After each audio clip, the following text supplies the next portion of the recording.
All right. So yes, I am at DoubleDutch. So we provide mobile event apps. So if you haven't already, download the Customer Success Summit app. It is powered by DoubleDutch. It's a great example of what our technology is and do. So not only do we provide the logistical information to your event, the speakers, the agenda, the stuff you'd expect, we add in a layer of social media and social interactions. We then take all of those social cues and provide data and insights to our customers about their events. So DoubleDutch Customer Success, we have a team of 36 now, so we're a rapidly growing team. I joined the company in June of 2011, and so since then we've got 36 international. We're in San Francisco, Amsterdam, and Hong Kong. And our sort of focus is really on the onboarding, implementation, and product utilization. And when I talk about customer success at DoubleDutch, this quote holds really true for us. We really are sort of behind the behavior management. We want our customers and our event attendees doing more things in the app. And that's what our role is sort of built around. So the story I'm going to share with you today took place about a year ago, where we were in a spot after doing some Q1 sort of financials. We realized that our sales team was growing very fast. We're bringing in a lot of events, and our busy season in the fall, we weren't going to have the staff to handle those. And so after I did all of my number crunching, I found that I had about 30 days to hire 10 CSMs. So a lot of people in a very short amount of time. And we wanted to make sure we had time to ramp and get everyone ready for the fall crunch. So when we started our recruiting process, using your very standard sort of resume into on-site interview to an offer letter and then an acceptance. So pretty standard flow here. And looking at the candidate pipe, that was going to be about 300 inbound applicants to get the 10 offers that we needed. And that boils down to about 200 hours of recruiting. And so for me, that was very daunting. I knew I wasn't going to have the ability to take 200 hours in 30 days to hire people. So we needed to do something. We needed to do it fast. And not only that, we still had to hire great CSMs. So our solution to this was a recruiting day. We basically pre-screened candidates. So we still did phone screens. And then we invited them to a select Saturday where we held all of the interviews. We started out the day with an address from the CEO, going over company vision. I spoke, talked about the CS org, what our mission was, really tried to address a lot of the questions candidates typically ask of us in interviews. We then also asked candidates to bring in an email case study. So we sent them a sort of stereotypical customer response that we would expect, ask candidates to write a response back and to bring that with them. They then had 30 minutes to impress an interviewer. During their sort of off time while they weren't interviewing, they had the opportunity to mingle with other DoubleDutch customer success managers, again, going through sort of the day-to-day stuff, just asking general questions about the culture of the company. So 30 minutes in an interview. As a candidate, that's intimidating. You have 30 minutes to make your mark. As an interviewer, that's also incredibly stressful. You've got 30 minutes to figure out if this person can work for us or not. So we did a few things to help with that process. First thing we did was we standardized all of our questions. As a group, we got together, we identified the skills that we wanted in a CSM, and then we figured out questions there. We had about 12 questions that every interviewer asked all candidates. Next thing we did was assigned points. We kept it simple. Every question was worth 10 points, but it did give us the opportunity to weight questions as necessary.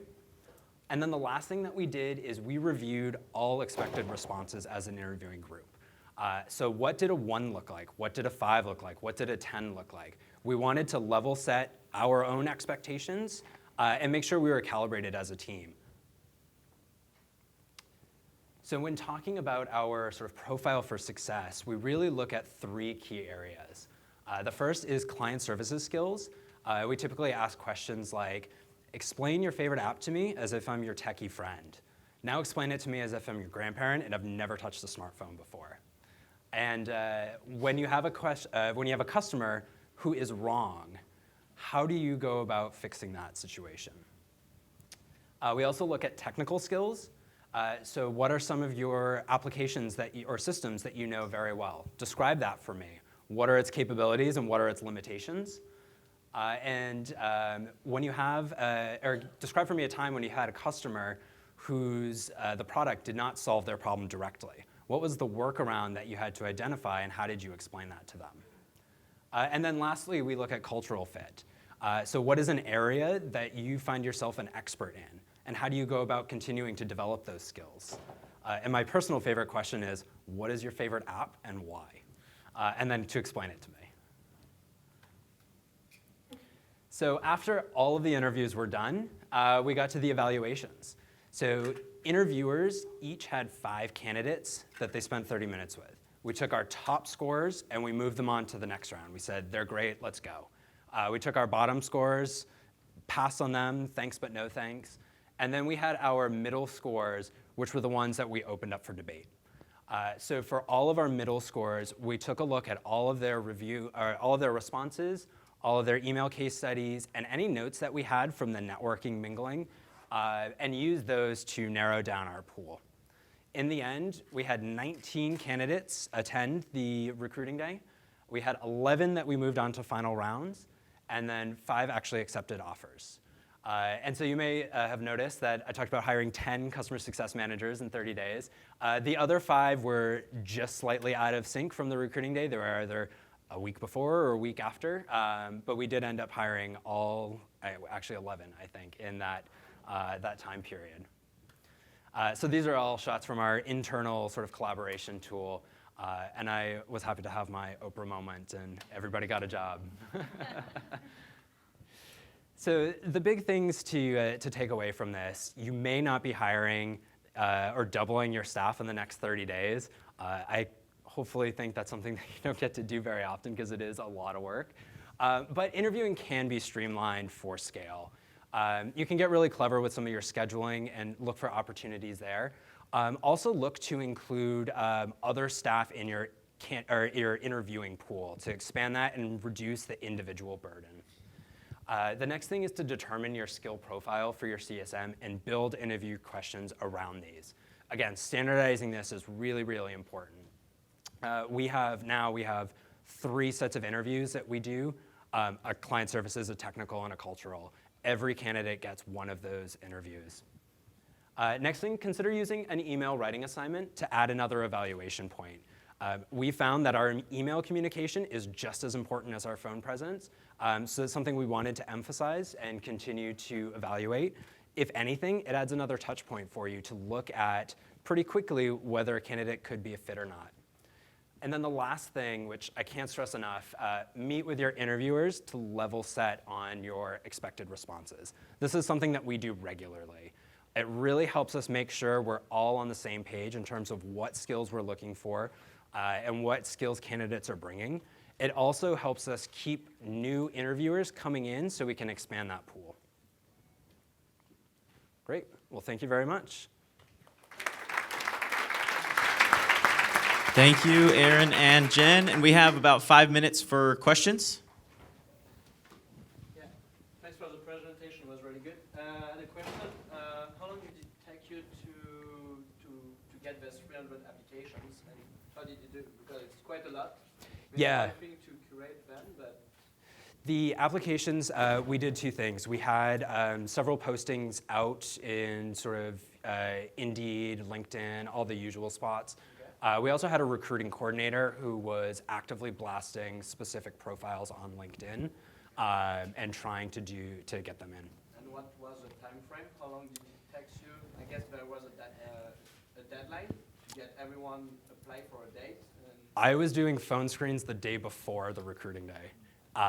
We had a candidate who is now an employee who we met at an Apple store the day before, and I got on the phone with him that afternoon and said, "Hey, can you come in tomorrow?" We were doing it all the way through. We started 3 weeks or so before, with a set interview date. The thing that we found is our early phone screens, candidates were either getting other jobs or not wanting to wait 3 or 4 weeks. So it was a little tough there, but 2 weeks or so, that's when we were getting them in. All right, thank you. Yeah, question in the back. Thanks. Question to Jennifer. You said hire for raw talent. Please elaborate on that. Yeah, I guess when I speak of raw talent, there's a couple of areas. It can revolve around your technical capabilities. If you've got a product that's fairly complex, and you either have a background in education or just a hobby and an interest in drilling in and solving complex problems. Those are some of the raw talent. You know A players when you see them, and you know that based on the results of anything they've done before. It doesn't have to be client-facing, but it has to do with the way that they approach and what their aptitude, how they approach problems, how they approach opportunities, and their aptitude for growth, their aptitude to learn more and expand. It's just a raw skill set you have in lots of different categories. Yeah. And What are some ways that you guys measure your new hires, like in their first year, first few months working with you? you wanna go? Yeah, so generally, when in the early phase, when you're talking about your first few, some of the basic metrics are how do you get in, driving product adoption right out of the gate, getting your arms wrapped around controlling churn, understanding, getting a good, how can they get a good grip on their health metrics, using instrumentation like Totango. And I look at outcomes. I set up on outcomes, because if you are doing all of the right things, those outcomes are actually producing for you. And be really aggressive with it. It might be you have 4 weeks to get in front of your entire customer base and begin to get a grip on what's really going on. You might have legacy situations. You might have ill-fitting product situations. The first goal is to understand and know exactly what's going on. And so there's lots of different metrics you can put in place. And if you've got those answered, then you've done the legwork, if it takes you 12 hours a day or 4 hours a day. But if you can get those lined up in the first 30 days, I think it's really important for a CSM to know that. Aaron, I had a question for you. I really like your idea of the email. Mhm. Can you give us an idea of what you asked? Yeah, so we presented with a customer wanting basically a bunch of features and bug fixes. For us, events don't move the date, and so time is always an issue. And so we sort of played the scenario of the customer having very urgent issues that should be fixed, the customer having issues that were not that big of a deal, and then feature requests that were just like, sorry, there's no way this is going to happen in 3 weeks. So the scenario is you get feedback from product and engineering on all of those, and now have to convey a response to the customer. We'll do one more. Jen, my question for you, Yep. I really relate to your hiring or practices and that. Yep. Is there a specific thing you look for on a resume when you're trying to identify that raw talent before you bring people in? I tend to look for a couple of things. So I look first, if they state their accomplishments, I look for people when they show, these are the results that I've created, regardless of what it is or where it is. People that are results driven and have this really strong ambition to win generally put that first and foremost. I like to see comparable experience, meaning if it's something's got to be a match, right? Either has to be domain. They enjoy the domain that you're in, regardless of what area you have, and it's their hobby. They like to dig into it, or they've been at a comparable type of company doing something else. In some capacity where they left because they had to move out of the country. They left because it was some extenuating circumstance. And also references. I look at where they come from. I think that my biggest successes have come from investors who have said, hey, there's a superstar over here, and that company either didn't work out or they, for some of the reason, are not there. You got to hire them. And they generally put those on their references, and they come in pre-screened. Hey, this is a good candidate you need to take a look at. It's really important. I realize there's a break after this, so we can go to the top of the hour. We have about 4 more minutes left, Okay. so a couple more questions. Question? Yeah, how do you identify the attitude? How do you identify aptitude? You want to take that? I'll take part of that. You can take part of that. Sure. For the aptitude, we really look for sort of the types of scenarios that are relevant to us and how candidates are able to respond and adjust to those. On the sort of the technology front, we don't come in with expectations that they know our own technology, but do they have sort of equivalent technologies? Can they demonstrate they know these systems, and can they talk to them? And for us, that sort of equates to like, okay, they can pick up our stuff pretty quickly. And I think another thing that I see with aptitude, I'm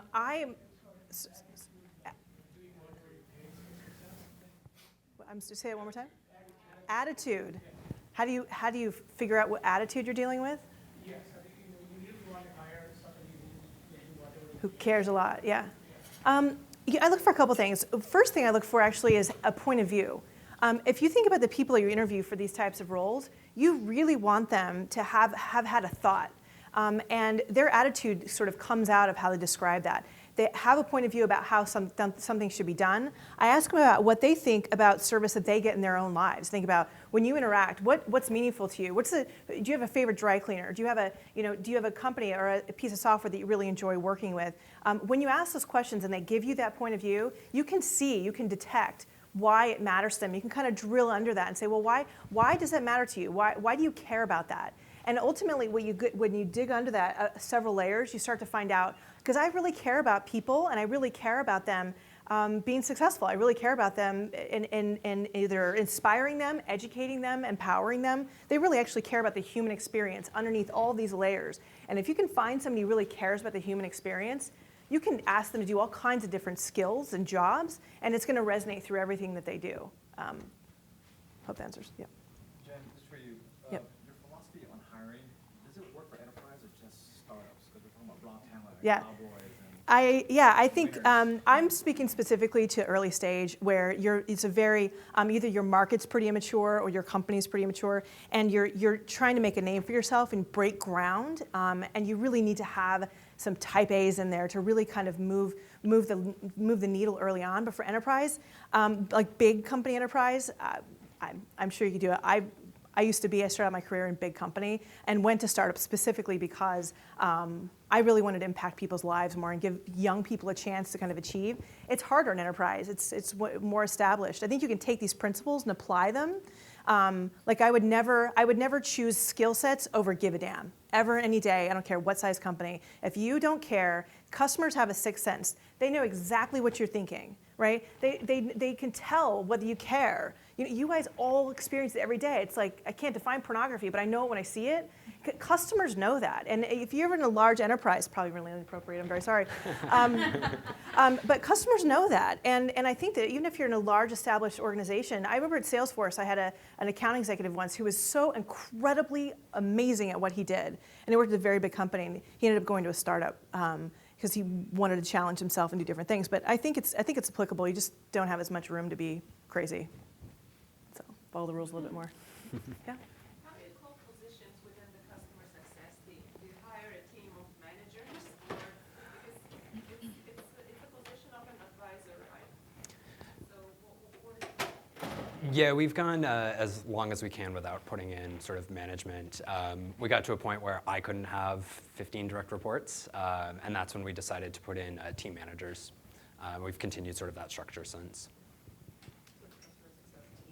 Yes.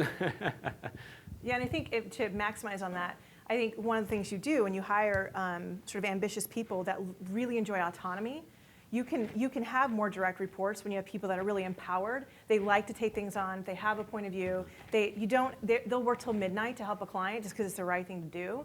And they don't require as much sort of care and feeding because they enjoy the autonomy. And they'd rather have the autonomy and be accountable than have a manager that's just telling them what to do. So you can kind of spread yourself out a little bit that way with the right people.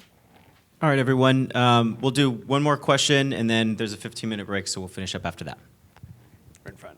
Typically, like in the scenario where you have a customer success manager and they're working with someone, like maybe a support person in tandem for the onboarding aspect and support,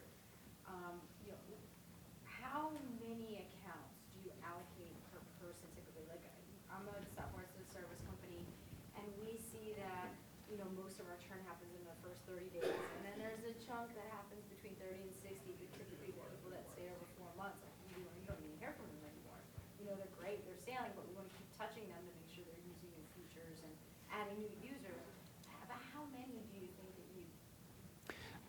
we're in a bit of a unique spot. We're very heavy on the implementation and it's very hands-on. So we're actually pretty low. We're about 25 per quarter. Per one 25 CSM. per CSM. Yeah. Net new, that's what your bandwidth is. That's total. Returning customers also fall into that. So yeah, very low comparatively speaking. And they keep their bucket, right? The people that are on past 4 months, they still keep, so that 25 includes people that are on. Generally, for us, our sort of implementations are per event. So on Wednesday, Totango won't be doing too much with this event anymore. The apps kind of fizzle. So we don't actually actively engage with them as CSMs until we re-engage kind of next year. They'll go into our account management team and they'll do sort of the high-level relationship management thereafter. I think when you're looking at a recurring model that's not as much event-based, I think you look at, there's no one answer, but I think you have to figure out what your spectrum is low touch to high touch. Are you high volume, low dollar? Are you low dollar, high volume? Is that what I said? Yeah. And so figuring out where you live on that spectrum, and then you got to kind of feel your way through it. Because you cannot possibly give enough resources in the first 30 to 90 days, because that is what makes or breaks it, right? So if you think about, do you have maybe a secondary resource during that time that gives a CSM lift during that onboarding, or do you just make sure that their throughput is wide enough to handle an influx of net new customers, especially if you're thinking about end of quarter, right? For some reason, I'm not sure why, most sales teams spike at the end of a quarter, even though budgets don't work that way. It's just a mystery that we'll figure out at some point when we figure out the meaning of life. And somehow that happens. So you've got to figure out how to get those ebbs and flows in there as well. And think about that on that spectrum. And if you can figure it, and so I look at it in 2 ways, X, Y axis. I look for a sort of high touch, low touch. And then on the other axis, I look for complexity. How complex is your product? How many people is it touching? How hard is it to get started? Do you have to do a lot of configuration? Or is it more self-serve? It's more intuitive and people can get in on for themselves and fish for themselves earlier and faster. So I kind of figure out where you live in that spectrum and how much hand-holding you have to have, and how much new customers versus ongoing customers a CSM can kind of manage. You just got to experiment with it. Whatever you do, don't overload. Figure out how to get budget. Don't overload when you're in the early stages. All right, everyone, let's give both of our speakers a round of applause. Thank you, Aaron. Thank you, Jen. Appreciate it.